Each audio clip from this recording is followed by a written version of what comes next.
주여 가족을 구원하소서, 그런 제목입니다. 이 전도는 교회의 살아있음을 보여주는 시금석입니다. 전도가 되면 살아있는 교회고, 전도가 되지 않으면 침체에 빠진 교회입니다. 특별히 가족 전도가 그렇습니다. 자, 여러분, 가족 전도는 참 어렵죠. 왜 어려울까요? 예수 그리스도를 먼저 믿는 내가 변화된 모습을 보여야 하기 때문입니다. 자, 이 변화된 모습이라는 것은 하루아침에 이루어지는 것이 아니라 긴 성화의 과정이 필요하기 때문입니다. 우리가 조금 더 깊게 생각을 해서 만약에 신앙의 전수가 자녀들에게 이루어지지 않는다고 한다면 한국 교회는 희망이 없어집니다. 나의 아들과 나의 딸들이 온전하게 예수 그리스도를 믿지 않는다. 이렇게 되면 어떤 문제가 생길까? 믿음의 가정에서 자라난 자녀에게 신앙이 계대화되지 않는다고 하면 불신 가정에서 자란 자녀들이 예수 그리스도를 믿는 일은 거의 불가능한 일이기 때문에 그렇습니다. 자, 한국 교회 대부분의 교회에서는 사실상 코로나19 이후에 전도 활동이 거의 멈춰버렸습니다. 전도하기 싫어서 멈춘 것이 아니라 전도해도 안 되고 전도하는 것이 불법처럼 생각되고 전도하면 이상한 취급, 이단 사이비로 몰아가는 그런 사회적인 분위기 때문도 그렇습니다. 자, 전도를 해도 복음을 증거해도 잘 받아들이지 않는 척박한 땅이 되고 말았습니다. 이 척박한 땅 어떻게 다시 개간을 하고 어떻게 다시 옥토로 만들어야 될 것인가 하는 것입니다. 미국 시카고의 윌로 크릭 커뮤니티의 담임 목사님 빌 하이버스는 이 목사님 미국에서 가장 영향력 있는 목사님 가운데 한 분입니다. 새들백 교회 담임 목사님 릭 워렌과 같이 미국 교회를 이끄는 양대 축으로 교계는 물론이고 미국의 재계라든지 정계에 영향력을 끼치고 있죠. 근데 이 빌 하이버스 목사님이 책을 많이 썼는데 그 중에 이제 이런 인상 깊은 책이 있습니다. 너무 바빠서 기도합니다. 역설이죠. 너무 바쁘니까 기도하는 거예요. 왜? 내 힘으로 안 되고 하나님의 힘으로 할 수밖에 없으니까. 너무 바빠서 기도합니다. 너무 시간이 없어서 기도하는 거예요. 너무 바쁘고 너무 해야 될 일이 많으니까 하나님 앞에 기도하는 것입니다. 또 하나의 30년 전도의 노하우를 담은 책, 그 책의 제목이 뭘까? 그것은 바로 사랑하면 전도합니다. 사랑하면 전도합니다. 전도 안 하면 사랑 안 하는 거예요. 자, 이 빌 하이버스 목사님은 30년 전도 노하우를 담은 이 책 속에서 뭐라고 말하냐? 이렇게 말을 합니다. 만보 걷기. 하루에 만보를 걸으면 평생 동안 얼마나 걸을 수 있을까?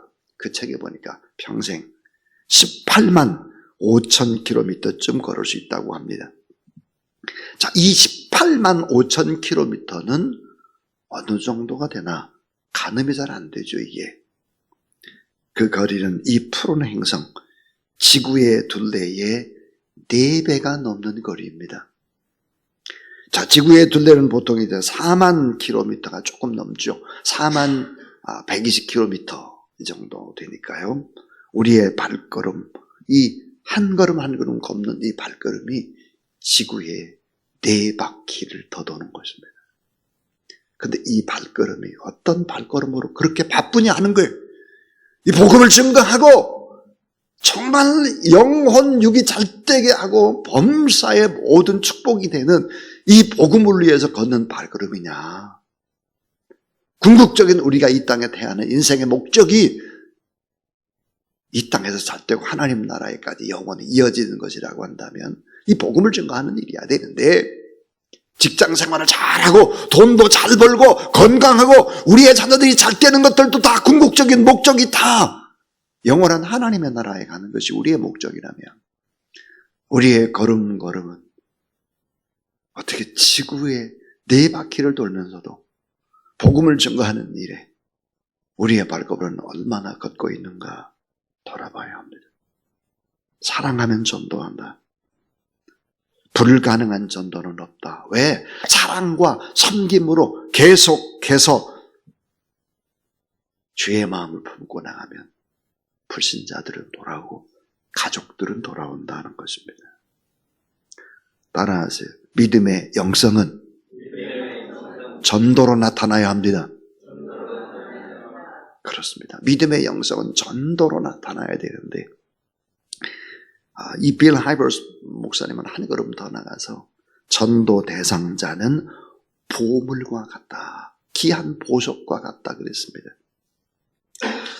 자, 전도 대상자, 참 예수를 잘 안 믿는 아내와 남편이 보물이라는 거예요. 보물이고 보석이라는 거예요. 그리고 이런 얘기를 하고 있습니다. 1000번의 기도를 할 수 있는가? 1000번의 기도.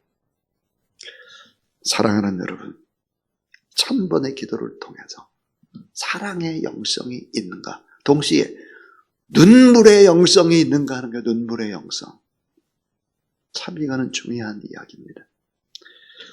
전 여러 번 이 빌 하이버스 목사님이 불신자들을 초청해서 예배 드리는 그 예배에 참여를 해보았습니다. 빌 하이버스 목사님이 불신자들을 초청해서 복음을 막 증거할 때 눈가에 매번 이슬이 맺혀 있었습니다. 울고 있었습니다. 설교하면서. 저를 데리고 갔던 미국에 이제 오랫동안 사셨던 목사님이 그랬습니다. 빌 하이버스 목사의 눈을 보세요. 눈. 이슬이 맺혀 있었습니다. 사랑의 영성, 눈물의 영성, 1000번의 기도, 이런 것들이 오늘 우리도 좀 깊이 생각해야 될 부분이다 하는 것입니다. 가족 전도를 위해서 우리가 점검해야 될 사항이 3가지가 있습니다. 그 첫 번째 점검해야 될 사항은 사단의 세력은 가정을 공격한다 하는 것입니다. 이 사탄의 세력은 무엇이 중요한지를 압니다. 중요한 타겟, 가정입니다. 악한 세력은 향방 없이 공격을 하질 않아요. 핵심 중에 핵심, 가정을 공격하죠. 가문을 공격합니다. 그리고 가족들, 다음 세대, 우리의 아들과 딸들을 타겟으로 삼습니다. 자, 이 최초의 가정 행복동산, 에덴 동산을 공격하죠. 아담과 하와를 공격합니다. 그런데 여러분, 누구를 먼저 공격할까 하는 거예요. 아담을 공격하는 것이 아닙니다. 하와를 공격하죠. 우리는 성경을 자세히 읽어보면 이런 놀라운 사실들을 발견합니다. 하와가 창조되기 이전에 하나님께서, 그러니까 하와는 세상에 존재하지 않아요. 아담에게 이런 언약을 맺습니다. 창세기 2장 17절, 선악을 알게 하는 나무의 실과는 먹지 말라. 내가 먹는 날에는 정령 죽으리라. 반드시 죽으리라. 이 말을 누구에게 줬느냐? 아담입니다. 첫사람 아담과의 언약이면서 계약인 것입니다. 이때는 하와가 태어나지도 않았어요. 창조되지도 않을 때예요. 그러니까 이 언약을 맨 먼저 받은 사람이 누굴까? 아담이에요. 약한 사단의 세력은 아담을 공격하는 것이 아닙니다. 이 마귀 사단의 세력은 하와를 공격하는 전략을 세우죠. 어둠의 세력. 창세기 3장 5절에 보니까 마귀의 유혹이 시작이 됩니다. 선악을 알게 하는 나무를 따먹으면 하나님처럼 된다. 하나님처럼 된다. 그래서 하와가 본즉 먹음직하고 보암직하고 탐스럽기도 했다. 그래서 결국은 따먹게 되는 것이죠. 이 마귀는 거짓의 압이다 그래요. 도적입니다. 거짓말로 도적, 좋은 것을 뺏어요. 좋은 것을 뺏을 뿐만 아니라 뭘 뺏을까요? 가정을 뺏어요. 가정을 뺏을 뿐만 아니라 자녀들을 뺏습니다. 아담과 하와가 이룬 가정을 다 뺏어버립니다. 자, 하와 하나님과의 관계가 깨져버리니까, 원초적인 관계가 깨져버리니까 어떻게 될까요? 죄의식을 품게 됩니다. 버림받은 마음, 굶주린 마음, 분노의 마음, 그래서 싸우고, 그리고 결국은 살인을 저지르게 되죠. 어떻게 파괴되는지를 여러분 잘 아실 것입니다. 부부 관계가 파괴됩니다. 가정을 허물어버리는 것이죠. 부부 관계가 파괴되면 엮이는 가정이 되는 것이죠. 그 엮이는 가정의 최고의 피해자는 누굴까? 자녀입니다. 가인과 아벨이 싸우죠. 자, 부부 관계가 갈라질 때 이 부부의 싸움은 뭘까? 이 아담이 하나님 앞에 이렇게 항변하죠. 하나님이 주신 저 여자 때문에 내가 범죄했다고 그럽니다. 부부관계 깨지죠. 자녀관계가 깨집니다. 자, 가인과 아벨이 싸우게 되고 결국은 살인을 저지르게 되는 것입니다. 결국은 악한 사단의 세력은 뭘까? 타겟이 그때나 지금이나 역시 가정이라고 하는 것을 알아야 합니다. 자, 오늘도 악한 세력들을 보면 누구를 공격하나? 우리야 젊은이들을 공격합니다. 생육하고 번성하고 땅에 충만하라. 이게 하나님의 뜻인데 생육, 번성, 충만이 하나님의 뜻이에요. 이게 하나님의 축복인데 말이죠. 생육, 번성, 충만하고 하나님의 나라를 이루고 가정교회를 세워야 합니다. 가정교회. 여러분 에덴 동산은 가정교회였는데 결혼을 자꾸만 하려고 들질 않아요. 필요성을 느끼지 않아요. 동성연애를 합법화하고 법제화시키려고 수많은 사람들이 그렇게 노력을 하죠. 국회의원들이. 젠더 이데올로기를 부추깁니다. 성별을 바꿔가지고 트랜스젠더의 결혼도 허락하려고 해요. 인구는 점점점 줄어들고 세속주의, 인본주의가 판을 치게 되는 것입니다. 자, 막시즘이라든지 네오막시즘이라든지 후기 구조주의라든지 포스트 모던이라든지 젠더 이데올로기 다 설명할 수는 없지만 이런 모든 것들을 통해서 결국은 어때요? 가정이 붕괴될 뿐만 아니라 기독교를 파괴시키는 전략, 인본주의의 전략, 인권이라는 전략, 이 전략으로 나오는 것입니다.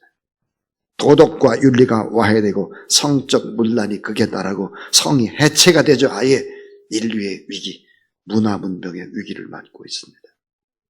이게 뭘까요? 악한 사단의 세력은 중요한 정도를 잘합니다. 가정을 파괴하고 그리고는 어때요? 다음 세대 우리의 자녀들이 예수 그리스도를 믿지 못하게 만드는 무서운 전략을 쓰고 있는 것이 이 사단의 세력이죠. 자, 마지막에 가까울수록 사단은 발악은 하죠. 그러나 우리는 알아야 합니다. 하늘과 땅이 다 없어진다고 할지라도 내 말은 결코 없어지지 아니하리라 믿으시기 바랍니다. 내 백성이 지식이 없어서 망하는도다 하나님의 말씀이 없어서 망하는 거예요. 나는 알파와 오메가요 처음과 나중이요 시작과 끝이다 그랬어요. 악한 사단의 세력은 가정을 공격하고 우리들의 자녀들을 공격합니다. 자, 두 번째로 생각해 볼 수 있는 것이 있습니다. 그것은 악한 사단의 세력은 우리의 자녀들을 공격해서 불신자를 만들어버리는 거예요. 우리의 자녀들을 우리가 책임지지 못하게 되면 어떤 일들이 벌어지나. 자, 여러분 아까 제가 그랬어요. 아담이 먼저 하나님의 말씀을 받은 사람이다. 이 아담이 먼저 하나님의 말씀을 받았으면 하와에게 제대로 가르쳤어야 돼요. 근데 하와에게 제대로 가르치지 않은 거예요. 성경은 하와가 범죄했다라고 말하지 않습니다. 신약성경 로마서 이런 데 읽어보면 어때요? 아담이 범죄한 후에 그래요. 책임을 누구에게 돌리느냐? 먼저 복음을 받은 사람에게 책임이 있는 것이지. 자녀에게 책임이 있는 게 아니에요. 부모에게 책임이 있습니다. 만약에 아내가 잘 예수를 안 믿는다. 그것은 먼저 믿은 사람의 책임입니다. 먼저 믿은 사람.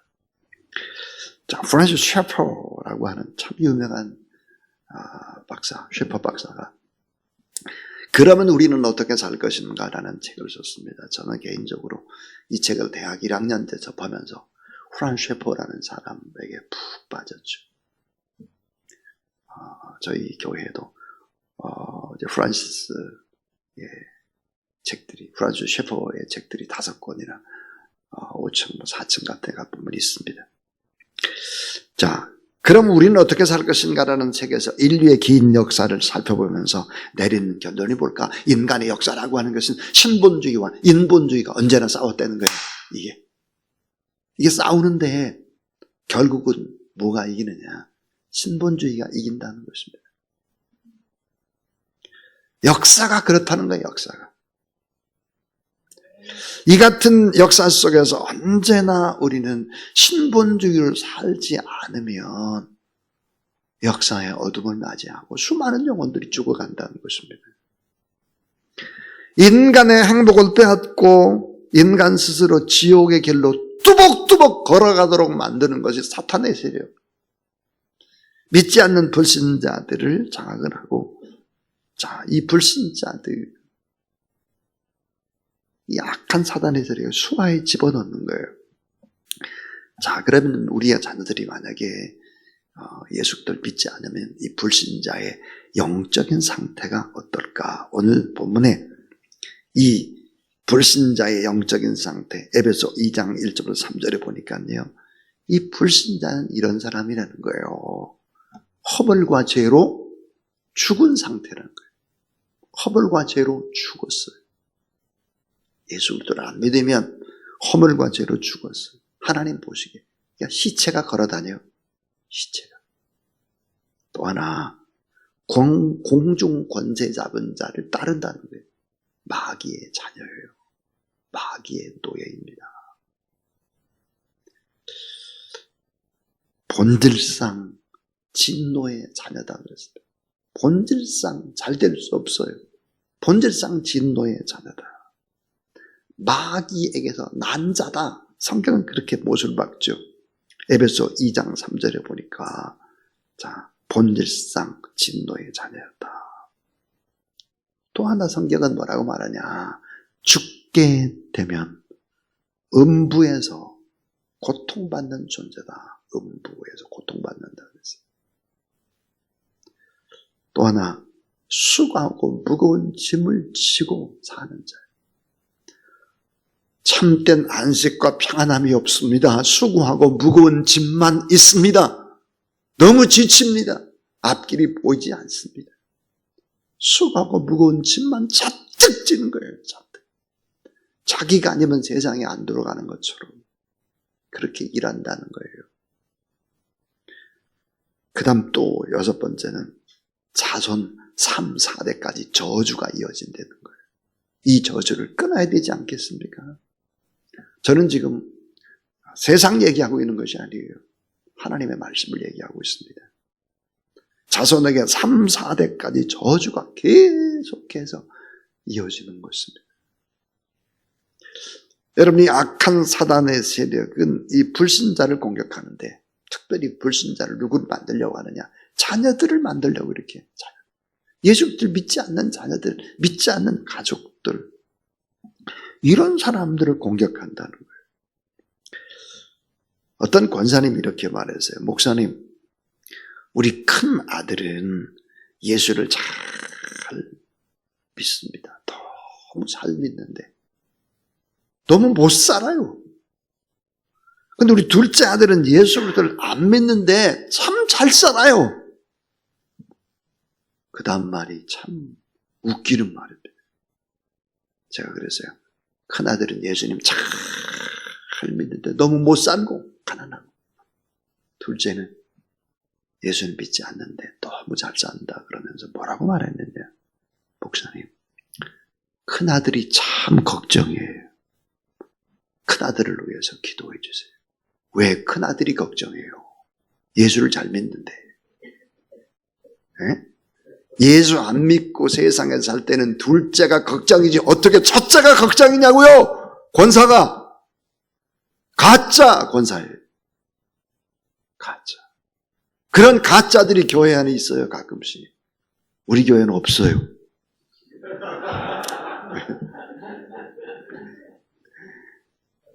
안 웃고 심각하게 있는 사람은 가짜예요. 제가 보니까. 여러분 생각해 보세요. 정말 잘 산다는 게 뭐예요? 못 산다는 게 뭡니까? 세상에서의 지위나 물질의 풍요로움만으로 그 인생을 판단할 수 없습니다. 행복의 척도를 판단할 수 없습니다. 자, 하나님과의 관계가 끊어진 사람들, 마귀와의 관계를 맺고 마귀와의 자녀고 죄값을 치르며 살게 될 텐데 하나님을 알지 못하는 세상 모두 다 멸망하고 여러분 세상을 호령하던 엄청난 나라들을 보세요. 그 엄청난 나라 애굽이 사라졌습니다. 로마가 사라졌죠. 바벨론이 사라졌습니다. 헬라가 사라졌습니다. 떵떵거리던 나라들이 다 사라졌죠. 지금은 폐허만 남았습니다. 폐허. 눈에 보이는 것이 정말로 좋은 것이 아니다는 거예요. 호세아 4장에 보니까 이 세상이 고통당하는 진정한 이유는 뭘까? 지식이나 무기나 혹은 양식이 없기 때문이 아니라 오직 여호와 하나님을 아는 지식이 없기 때문에 망하고 불행하다. 그렇게 얘기를 하고 있습니다. 자, 여러분 예수 그리스도를 믿는다라고 하는 것은 무엇일까? 이미 최고의 축복을 받은 사실, 최고의 성공, 최고의 유산을 받았고 최고의 행복을 누릴 수 있는, 그러니까 결국은 최고의 성공과 최고의 축복은 이미 얻은 사람들이 예수 그리스도를 믿는 사람들이라는 사실을 믿으시기를 바랍니다. 이 땅의 생활은 그냥 휙 지나갑니다. 휙 지나가요. 영생은 어디서 할 것인가 하는 영생은 하나님의 나라에서 영생한다면 이 땅에서 잠시 잠깐의 삶들 그건 별것도 아닙니다. 그런데 마귀는 이 땅의 삶이 그저 뭐가 있는 것처럼 우리를 유혹하죠. 우리를 속입니다. 왜? 거짓 앞이니까요. 그래서 뺐습니다. 그럼 지금 가난하다 할지라도, 지금 병들었다 할지라도, 지금 고통 가운데 있다 할지라도 예수 그리스도를 믿는다고 하면 이미 성공한 사람이요, 이미 부자라는 사실을 믿습니다. 우리는 그것을 알아야 합니다. 우리는. 저는 참 우리 박영숙 전도사님과 최혜원 안수집사님을 생각하면서 그런 생각이 듭니다. 우리 최혜원 안수집사님이 이제 제 모습을 보고 할렐루야 그럽니다. 할렐루야. 내가 누구예요? 그럼 목사님 그럽니다. 그리고 시편 23편을 외우는 거예요. 여호와는 나의 목자시니 내게 부족함이 없으리로다. 물론 저의 눈을 잘 못 바라봅니다. 너는 초점을 잃었습니다. 더 그 모습을 바라보고 있는 우리 박영수 선생님 지치지 않고 계속해서 하나님의 말씀을 가지고 낙심치 않는 모습들을 봅니다. 아마 지금 이 시간도 예배를 드리고 있을 것입니다. 이 방송을 보고 있을 것입니다. 지금 가난해도, 지금 병들어도, 지금 고통 가운데 있다 할지라도 예수 그리스도를 품은 사람은 성공한 사람, 부자, 이미 많은 것을 얻은 행복한 사람이라는 사실을 믿으시기를 바랍니다. 자, 이제 세 번째 마지막 이야기입니다. 자, 가정은 뭘까요? 가정은 최초의 교회입니다. 최초의 교회. 이 가정은 최초의 교회요. 원형 같은 원형의 교회죠. 그래서 여러분, 우리가 가게 되는 하나님의 나라는 어떤 나라일까? 회복된 에덴입니다. 회복된 에덴. 회복된 교회가 바로 뭘까요? 가정이죠. 그렇기 때문에 이 교회를 파괴하는 전략을 마귀는 끝없이 쓰는 것입니다. 자, 에덴 동산 원형 교회의 회복이 필요한데요. 사랑하는 여러분, 아들이 결혼을 했다. 아들이 결혼을 한다. 그럼 뭐예요? 가정교회 하나를 창립하는 것입니다. 교회 창립하는 거예요. 정말 좋은 교회를 창립하는 것입니다. 자, 딸이 결혼을 한다. 가정교회 하나를 창립하는 것입니다. 가정은 작은 교회와 같습니다. 복음이 증거되는 그런 귀한, 너무 아름다운 에클레시아입니다. 이 사실을 알아야 합니다. 우리의 아들과 딸들이 결혼을 하지 않으려고 하면 이건 뭘까요? 교회를 하나 창립을 자꾸 안 하려고 하는 거예요. 상륙하고 번성하고 땅에 충만해야 돼요. 여러분, 가정교회나 주사랑교회나 똑같은 5대 사명이 있습니다. 5가지 사명. 이 가정교회가 잘 창립되도록 여러분 자녀를 위해 간절히 기도할 수 있기를 바랍니다. 언제부터 기도해야 될까요? 혼숙감은 언제부터 준비해야 됩니까? 엄마가 자녀를 임신해서부터입니다. 임신해서 기도하면 벌써 그것은 혼숙감을 준비하는 거죠. 결혼 몇 달 앞두고 혼숙감을 준비하면 너무 늦습니다. 아이를 임신하고 나서 하나님 앞에 기도하는 것은 혼숙감을 준비하는 거예요. 젖을 먹이면서 학교에 보내면서 다 기도하고 보내면 혼숙감 준비하는 거죠. 자, 가정교회 5대 사명, 주사랑교회 5대 사명 같습니다. 하나가 뭘까? 예배가 있어야 됩니다. 예배가 있는 가정교회. 그래서 저희 교회의 내년에 중요한 일들 가운데 하나가 가정예배입니다.